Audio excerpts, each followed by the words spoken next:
Welcome to USA Global TV and Radio, where our mission is to provide education, entertainment, hope, and inspiration.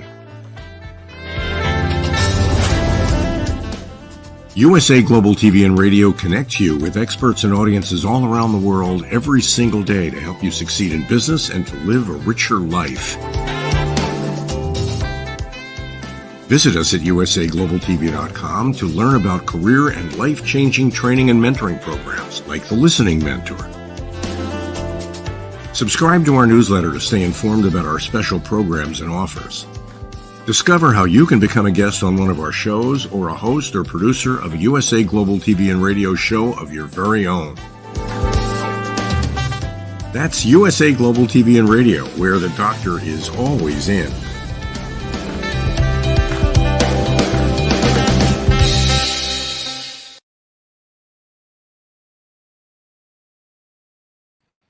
Hi, welcome back. This is Talking Heads on the USA Global TV and Radio Network, and our primary focus is on health and wellness. I'm red.olaughlin, and I'll be your guide through this next series of slides that we're talking about cancer, its causes, and what options are really effective in being able to address some of the issues that come along the way with cancer. So let me take a brief moment, and there we go. Got that set up. One more punch. Okay.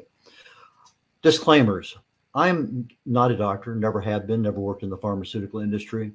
I'm a researcher. I love chemistry. I fell in love with it many, many years ago, and I use it almost, in fact, I do use it daily. I can't remember the last day I haven't done some level of investigation. Usually it's at the cellular level. Chemically speaking, I look for cause and effect relationships. Treat a cause, fix a problem. Treat a symptom, and you'll always be treating symptoms. But it's one of those things that I find true love. And if I'm sitting there reading something and it tells me that this particular kind of chemical does this, inhibits that, accelerates it, that's what I find fascinating. And that's what I try to capture and be able to pass on to others. Now, last week we had our first, this is a planned 6-part series on cancer, its causes and options. And I introduced the subject of Otto Warburg. I said he had a Nobel Prize in 1924. No, the actual real number is 1931. Just want to make that correction. But he spent a lot of his time in the 20s. But it's one of those things, if you go into Google and you just type in something, that's what you're going to get. But it's not always the right answer. It's not always the most sought out answer, but it's an answer. So if you type in causes of cancer, you're going to get something. And as I'm doing through here, I try to look at other ways that I can find things. My primary focus today is on fasting. So if I look at fasting as a treatment for cancer, fasting and cancer, those kinds of things will give me totally different results than if I just say causes of cancer, because you're not going to ever pick up fasting. Well, as I was doing my research, I like Dr. Berg, and there was a thing, I said, Dr. Berg and cancer. Well, there's our video came up with him and Professor Thomas Seyfried from Boston University. And that's how I got involved with this thing called cellular respiration as a cause for cancer, as opposed to the genetic theory that cancer is a disruption or mutation of the DNA. Well, yeah, the DNA is mutated, but did an outside force cause that DNA, or did something else? Well, from the molecular viewpoint, it's actually caused by your mitochondria misfunctioning that disrupts the DNA. And from all the research that I've looked, I think that's probably really what it is. But what happened was with Otto Warburg is that he said that glucose is the source of food for cancer. And he found that because glucose was just used at such an enormous rate compared to normal cells. So if you look at a tumor, it was using glucose like nobody's business. It's just sucking it up. But if you look at the normal cells next to it, just a normal usage was taking place. Well, they put people on, let's shut down glucose. Okay, let's put them on a starving diet, fasting. And they had a lot of success, significant success with treating cancers. But some of the tumors did not respond to that kind of treatment. So because some of it didn't work and some of it did, scientists, researchers went on a different path. And that's when they came up and says, well, what we're seeing is DNA that's mutated. Well, it turns out with the more modern research, one of the things that Warburg missed was glutamine. And when you look at glutamine as a source of fuel for a cancer cell, it's just like glucose. Some tumors prefer glucose, some prefer glutamine, some prefer both. So you starve a cancer cell of glucose. If it likes glutamine, it's still going to live. And that's part of the problem why the metabolic approach, respirational approach to cancer was kind of let hanging. And as I mentioned last week, there's over 20,000 published articles and a lot more recently in regard to that.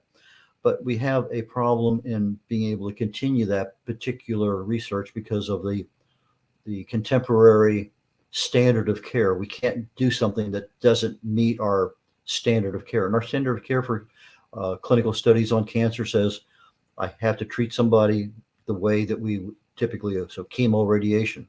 You take those two out of the equation and you're really not going to be doing anything. So that kind of clears up, at least in my mind, a little bit from last week. I'm going to absolutely cover it in more detail. A lot to cover today. My focus is on fasting, insulin resistance, cortisol, and gut health. I know we're not going to cover them all today, but we're going to get as far as we can and then pick it up again. I said last week I was going to be missing this week, but in reality, next week there is no talking heads on cancer. So it's going to be the week after. So let's talk about fasting. Yeah, we all know what fasting is. You stop eating, stop drinking. Doesn't mean you stop drinking water. In some cases, you can say, well, tea or coffee is fine if you don't put sugar or cream in it. Basically, fasting is something that stops metabolic activity in our body. So if I take and squeeze a lemon into a little bit of water and I take a sip, well, that little bit of lemon in the water is not going to cause a metabolic change in our body. So I could actually have that. Now, if I gulp it down and again and again and again, slightly different answer because now I'm taking a lot of stuff in a very short period of time. But if I'm sipping my coffee, sipping my tea over a period of time, chances are I'm not going to have any measurable or significant increase in metabolic activity that's going to say the fast stops. But fasting typically, in many cases, results in weight loss. What you see first in many cases is water weight loss. I was on a Atkins diet living in Germany in the end of the 90s for a couple of years. And I would go down to Italy for a weekend. I would gain 12 pounds over a 3-day weekend. I'll come back and take me 2 weeks to lose it. It's all water weight gain. But to lose weight and actually lose fat and inches, that requires something a little bit more than a simple 1 or 2 day fast. Fasting improves our blood sugar significantly. It decreases inflammation in the body, always great. Reduces cortisol. As we'll see in the future, cortisol and cancer have a handshake agreement. There's a connection. There's so many connections we don't know. And unless you look up and say, well, does cortisol and cancer have an interface? Well, what about mTOR in cancer? What about uric acid in cancer? Just pick any topic and cancer and you'll find something. But otherwise, it doesn't really show up. Fasting induces autophagy. We talked about that the last 6-week program. We talked about lifestyle. Autophagy begins incrementally at about 17, 18 hours of fasting. And it's at 100% at 72 hours. I do a 72-hour fast every month at minimum. I did 90 hours at the beginning of Lent. I just finished Lent with a 90-hour fast. But it's one of those things I do every month because it does allow autophagy to heal. And what happens in the body? It gets into that stage of beginning starvation. And all of a sudden you're saying, I'm starving. Maybe I need to get rid of all those cells in my body that are not 100% functional. And it just kind of allows the body to repair itself, to fully rest. And if we don't allow that to happen, a lot of things can happen. So autophagy, just one last thought on that for those who didn't catch last sessions. Autophagy is when you allow all of the accumulation of junk and stuff that goes on in a cell, the normal metabolism, to be, you're basically opening up your blood vessel, allowing the trash trucks and the recyclers to drive through and visit every cell, collect all the garbage, take the stuff that's recyclable, go through a recycle system and put it back into the cell. So now you have the ability to utilize fragments of things that are now repurposed to be fully functional again. So you're taking the cell that is just filling up with garbage, with trash, and removing it and allowing it to operate normally again. So if you think about it, and cancer, it sort of makes sense that autophagy, if you allow it to just go on for decades, might actually allow some kind of disruption of the control of the DNA in the body. Normally, our immune system will make those changes and fix those little mutations. But if you can't get to it and you can't make that change, then we have a problem. But let's continue on here. Fasting, we talk about blood glucose. That is our primary thing when we're fasting. We're really reducing that. We're actually changing the body's fuel source. So if I'm fasting long enough, my body is going to stop using glucose as a source of fuel and change over to ketones. So you hear the term ketogenic diet. It just means that your body is now being supplied by fat rather than sugar as its primary source. But we also know that fasting will reduce the tumor's glucose usage. So for those tumors that rely on glucose as a source of fuel to grow, you take that away, you starve it. What happens when you starve something? They shrink.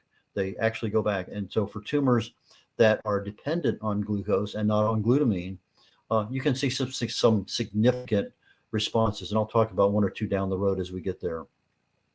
And they're actually seeing, and again, I'll talk some more about it, chemotherapy, and you put a fasting either before or after chemotherapy. And there's a lot of things that actually do significantly improve chemotherapy's ability to be effective. Fasting limits the tumor, because you're taking away that growth ability. You're limiting growth. You're limiting the ability of the tumor to adapt. You're basically affecting its own survival. Now, one of the things that fasting also does is it suppresses IGF-1, insulin growth factor 1, suppresses insulin, and many more. It's amazing how many things fasting does take care of. But it also increases your sensitivity. We know the term insulin resistance. Well, the other end of the spectrum is insulin sensitivity. If we have a choice, we want to be very, very sensitive to the level of insulin we have in there. But IGF-1 and cancer, very, very strong affinity between the two of them. Now, if I'm looking at cancer and trying to say maybe it might be an effective cancer treatment, can I say that? Well, here we have a lot of problems. We have our appetite. We want to eat. But if you have cancer, you don't feel like eating. You just kind of blasé. Fatigue, especially if you're going through any kind of chemo or radiation, your body feels differently. My wife went through this, and we had this, I'm not going to say a battle. We had a constant conversation with the oncologist because of her weight. This first thing they do is they come in, they weigh you. They want to do a blood test. Well, what are your white cells like? What are your platelets like? But when you look into a hospital environment, hospitals do not, you would think they do not provide adequate nutrition for most people. Malnutrition in a hospital is a common thing, more common than what you would think. We lose our appetite because of whatever disease we have. We lose our appetite because we're sitting around in a hospital. Drugs have a major effect in it. Hippocrates says, our natural ability to fast fixes a lot of issues with disease in our bodies. Now, we have a problem with understanding, and we lump it all under fasting or malnutrition. Is it chronic or is it temporary? If I'm going to fast for a particular reason, let's say as part of my cancer treatment, as opposed to I'm chronically having a problem with weight loss, two different animals. If I lose weight and there's no reason for it, yes, be concerned. If I'm losing weight because I'm fasting, different animal, and it's temporary. If I can regain that weight by eating again, generally not a problem. So short-term fasting improves our immunity. However, most of the studies have been animal studies. Well, you take rat studies, there's a lot of stuff there that's similar, but you got to factor in the fact that if I'm looking at a metabolism in a rat, which is 7 times faster than a human, and I give it a certain dosage, there's things in there that I have to accommodate.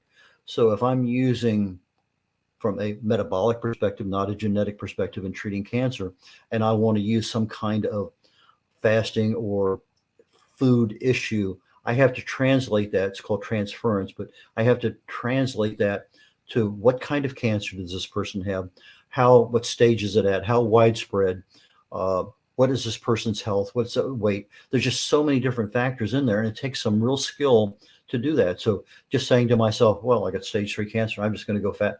No, you need a professional to help you through there, but you also need some knowledge to ask questions to say, doc, what if we do this?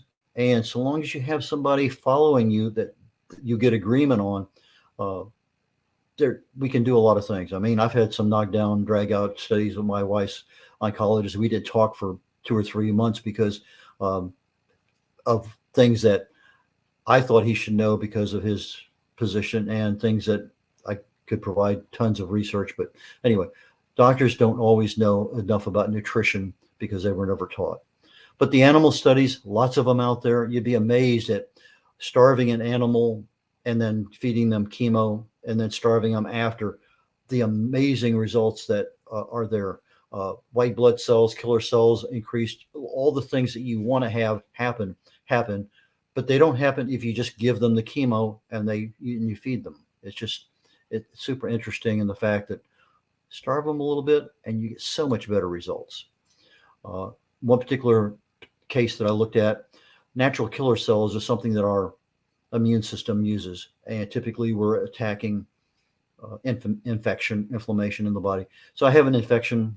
Take our last pandemic. Natural killer cells are what's going in there to attack that particular virus. But if I do a 2-week fast, and whether this is water only or a very reduced caloric restriction on that, or I'm using a 1 meal a day where I'm having a significant reduction in food, that fasting actually leads to about a 24% increase in natural killer cells when you're looking at the blood results from the people involved. So, as I said, the natural killer cells are primarily there to attack infection because that's part of our immune system. That's what we do. That's how we work. But cancer cells are not part of our normal system, and NK cells will actually attack the cancer cells, and that's what we want. We want our body, our immune system, to counter that. Well, in most oncologists' minds, we have a problem. Weight loss means wasting away, means or we're doing everything in our power to counter the effect of chemo by losing weight. And there's a term for it. It's called cachexia, wasting syndrome. And literally 20-40% of cancer deaths are from wasting away. We're not eating. We just don't feel like eating. But cancer cells have a voracious appetite. They're going to eat whether you eat or not, as long as you have some level of food in your body. So if we're feeding our body, we're providing a source of enjoyment and growth, expansion for our tumor. There's a thing called parenteral feeding. That's where you have a stomach tube or you have feeding through an IV. And a lot of cancer patients can't eat for a number of reasons. Let's say you have esophageal cancer, they're going to be feeding you some other way. But when they start looking at the results of, okay, let's keep that person, we have to keep their weight up. So we're going to add them, this particular one. Well, there were 26 randomized tests that I looked at, all done with some kind of parenteral therapy. In other words, a IV drip or whatever it may happen to be, a stomach tube. And in every one of these cases, there was not a single evidence that that kind of feeding had a beneficial effect on the cancer, on the treatment. It did increase complications. It decreased the tumor's response to chemo. In other words, you hear this thing, Ensure. I see these little containers. A lot of family members and friends kind of live on Ensure because they can't eat a lot of other foods for whatever reason. But there was no survival advantage. If I look at healthy cells versus normal cells in fasting, I get a stronger, healthier cell when I'm fasting. But if we put that before and after chemotherapy, there's a significant measurable amount of things that happen. Let's move right along here. So if I want my cancer cell to slow down its growth. I remove the glucose. So I know the cancer needs that glucose. And let me just focus for right now on glucose rather than glutamine. So I can limit the growth by shutting down starving. But when I do my traditional chemo treatment, we find out that when you look at all of these things that they're treating, breast cancer, colorectal cancer, all these different kinds of cancer, you add in an extra little amount of fasting. That fasting has an effect on how that chemo drug works in that particular environment, in that tumor. Tumor cells are more sensitive to chemo when you fast ahead of time. And the fasting, ironically, protects the healthy cells from the chemo.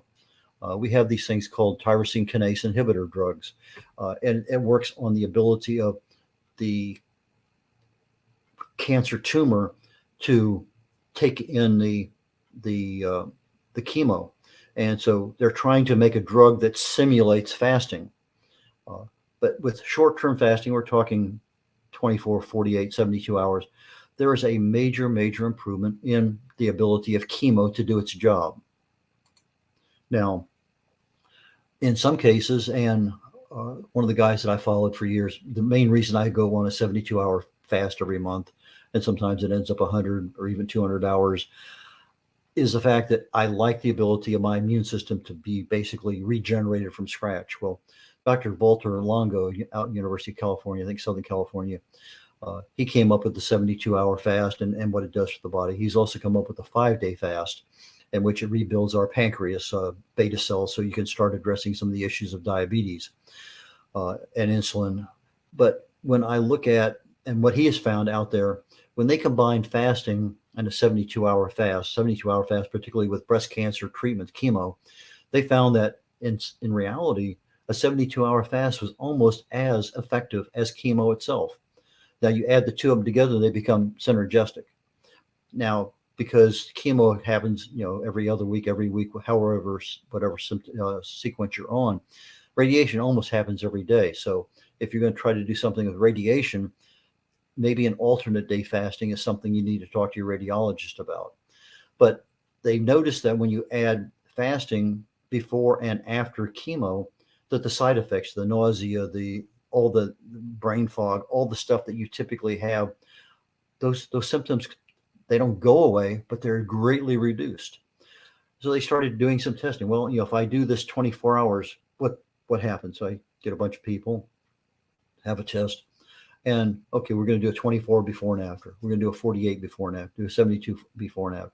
Well, they found out that 72 hours seems to be the magic number, that it's not really, you don't gain a whole lot more beyond that, but there's significant improvements from 0 to 24, significant improvement. 24 to 48, again, same thing, 48 to 72. So fasting does have a time dimension attached to it. So if I want to improve the results of my chemo, fasting for 72 hours before is a major significant improvement. I get better immune response from my chemo into my tumor when I add fasting to it. Does that mean that maybe what I could do is change the dosage, maybe double or 50% more? Some of the toxic side effects aren't being seen because the fasting takes them away. A lot of options available when you start incorporating fasting as part of that. And there's a lot of studies out there, a lot of published studies. So if your oncologist doesn't have that, that's something you probably really need to sit down and look at. I mean, I can find them myself. There's no reason a doctor can't find them or his staff can't find them. But most of the clinical studies are done on animals because we just don't approve a lot of that stuff so far on people. But there are a lot of options in there with regard to doing the dose and the level of toxicity for each person. Let me change that one more time there. So now we come down to the deal, to fast or not to fast, because the human studies aren't really there to support it. But if I go with a reduced chemo level, in other words, instead of, let's say, 100 milligrams of this particular drug, I go down to 50, well, that's going to make the patient feel better because we're not being inundated with all this toxic stuff. But then you still have to counter the official guidelines. I don't want my patient to be malnutrition, because if they're going a 72-hour fast, they're not getting their nutrition, and the mindset is they can't lose weight. They have to have all the nutrition. My wife's oncologist was absolutely concerned about uh, calcium getting into the bones. That was our primary headbutting. And I told him, doctor, just taking more calcium doesn't get into the bones. Well, he was not only an oncologist, but also a blood specialist. That was one of his deals. And I told him, you got the magnesium to get the calcium in there, but you got to have the vitamin D3 and the vitamin K2. And those are two areas that he was not necessarily just by taking have your wife take more calcium. No, that's not the answer. I said, you have to have these other ones. Well, I said, I'll have her get more calcium, but it's not what you're saying. So anyway, he didn't like people telling him no, but regardless. But the prolonged fasting, and prolonged basically means about a 72-hour fast. You got to ask yourself, if I'm already 60 pounds underweight, I'm not a good candidate for that kind of thing. You have to be sensible in what you're doing. If I'm at or near my regular weight, and maybe I've lost 20 pounds because of this cancer, I'm probably a good candidate. Probably can do those things. If I can regain the weight after my cancer treatment, yeah, I'm a good candidate. But there's also another thing out there too, FMD. That's called fasting mimicking diet. And that might be a way. Now, I was on a show the other day with somebody, and she was hypoglycemic. She couldn't fast. Well, maybe a fasting mimicking diet is one that will allow somebody to fast by eating, because our body, we're eating, but the body doesn't look at it the same way. So it might be something to do. But again, if you can regain the weight after your chemo, fasting might be an option for you. So temporary weight loss, no issue. Fasting mimicking diet, and they're trying to get a drug that mimics the fasting mimicking diet, just like they're trying to get drugs that mimic fasting. Well, in the medical world, a drug is an approved way of doing things. You start talking about food doesn't have testing, so it's not one of those things that they do. But insulin growth factor, we talked about it earlier, IGF-1. The levels of IGF-1 go down. And when they go down, it also affects the level of the drug. So if I have a chemo drug and I can measure my IGF-1 levels very easily with blood test, as the IGF levels go down, the drug effectiveness actually goes up. There's a reverse. You would think, okay, everything's going down. Nope. The ability, because that fasting increases the drug's effectiveness as my IGF levels go down. If I maintain my IGF levels by certain kinds of foods, which I can do, then the level of drug effectiveness goes back down again. So it's they've proven it's actually a matter of fasting reduces blood glucose, it reduces this, but the IGF-1, if I'm choosing certain foods, then I raise that back up and it kind of limits my effectiveness. So proteins are one of those things that increase IGF-1 levels. So is reducing protein an alternative? Well, again, it's based on many, many things. Is it a plant protein? Does a protein have toxins in it, such as hormones and other things? Lots of issues with red meat, with all different kinds of things. So it's not a simple yes or no answer like turning on a light switch, but it is something that we do need to look at. But it may be predicated that using fasting mimicking diet as part of the protocol in lieu of or in condition with fasting mimicking diet. Now, the fasting mimicking diet is fairly simple. Plant-based, low carb, low protein, caloric restriction, 600 calories the first day, the next 4 days, around 300 calories a day. But you do that only 5 days out of the month. And they tested 101 cancer patients with, just a wide variety of tumors. And they found out that the tumor infiltrating immune cells increased, fewer side effects. So the fasting mimicking diet worked very, very nicely. Now, you see similar things with the fasting and the chemo. But I'm looking at my time, and I think this might be a really good place to wrap things up. Let me just go ahead and finish up here on this one. Talked about standard of care, stops most human studies. But they've noticed with survival rates. Now, we talk about, did you survive cancer 5 years, 10 years? But survival, cure, and manage are three different thoughts in our brains. If I survive something, okay, was I healed from it? Was I cured? Or maybe I'm living a healthy life and I can manage whatever level of cancer I have. Uh, because you can't do this managed care clinical studies in the state because we don't allow it. Places like Turkey, Istanbul, Cairo, they only accept stage 4 cancer patients, and they have in the metabolic treatment, Otto von Warburg's kind of treatment, where they can contain both glucose and glutamine. They've seen 80, 85, 90% managed care of stage 4 cancers. But again, it comes in, if you're 100 pounds underweight and you've been fighting this thing forever and you've been through just bouts of chemo, you can't expect 100%, 90%, 50% success. But what they do over there, because the chemo has to be used in some recognition, they'll use 75 or 90% less dosage of a chemo drug and then add in the metabolic portions that are prescribed for that particular patient's health and cancer. Cancers live in an oxygen-free environment. They don't like oxygen. You can put them in a hyperbaric oxygen chamber. In other words, just pressurize oxygen so it just infiltrates every part of the body. But the reason that they're not really pushing this thing right now is they're still collecting research. They don't want to end up with another situation that Otto Warburg had. It's the fact that all of a sudden there was a surprise. Cancers use glutamine. Well, if they're attacking glutamine and glucose and they're having 90% success, or actually they're having 100% success on seeing the treatment of the cancer go away, is there a cancer out there that we don't know about right now that will not respond? And that's what they're concerned about.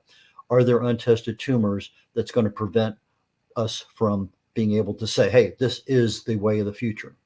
So given that being the case, we're going to start down. That ends very nicely with fasting and metabolic treatment. So next time we pick up, we'll be talking about insulin, and we'll go from there. So Dr. Jacqueline, appreciate that very much. Let me go down here very quickly to the very end of the slide so I can end up this. My website's red.olaughlin.com for those people on audio, red, REDOLAUGHLAN, red.olaughlin.com. You can reach me by email or my phone number. Just give me a call. That's in my website. I have 4 books right now available on Amazon and on my website. No matter what you can do it is a book on the subconscious mind. The Joy of Ageless Health talks about the primary causes of disease and what we can do about addressing each one of them. Longevity Secrets for Healthy Aging talks about 2 causes of aging and what we can do to accelerate or decelerate the aging process.